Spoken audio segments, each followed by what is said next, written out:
ধর্মীয় গাম্ভীর্যের সাথে এবং খুব উৎসব মুখর হবে পূজা,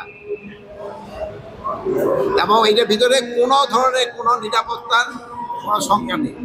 কোনো ধরনের এই নিরাপত্তার ঝুঁকি আমার থেকে তো এরা বলতে পারবে, এরা তো বললো কোনো নিরাপত্তার ঝুঁকি নাই, এবং প্রত্যেক জায়গায় কিন্তু সিসিটিভির ব্যবস্থা করা হয়েছে।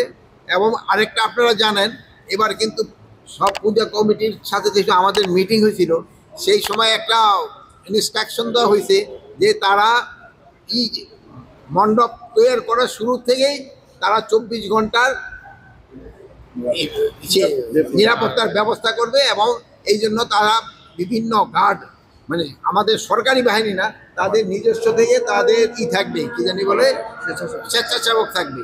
এই স্বেচ্ছাসেবকরা এইটা দেখাশোনা করবে, এইটা তারা করতেছে। এবং 24 তারিখ থেকে আমাদের আনসাররা হয়ে যাবে, প্লাস আমাদের এই যে মহিলা এবং শিশু বিষয় মন্ত্রণালয় থেকেও চলে আসবে। আমাদের তো এবার 33,000-এর মতো পূজা মণ্ডপ আছে।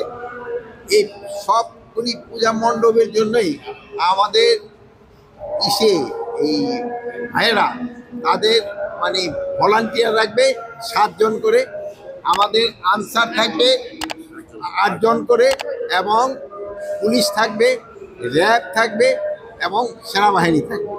এর অধিকন্তু আমরা কিন্তু আর প্রায় 80,000 এই মহিলা এবং শিশু বিষয় মন্ত্রণালয় থেকে ভলান্টিয়ার রাখতেছে। এবার এই জন্য কোনো ধরনের কোনো অসুবিধা হবে না। আর আরেকটা জিনিস হলো, অনেকেই বলছে যে পূজা মণ্ডপের আশেপাশে কিন্তু দোকান থাকতে পারবে, বাট ওই আগে যেমন ধরেন বড় মেলাগুলি হলে হয় কি এখানে গ্যাদারিং হয়ে যায়, এই জন্য বড় মেলা থাকবে না, কিন্তু দোকানগুলি থাকতে পারবে। আর এখানে যেন কোনো রকমের কোনো খারাপ কোনো কিছু না হয়, এই জন্য সব ধরনের ব্যবস্থা নেওয়া হবে। আর এই পূজা যেন ভালোভাবে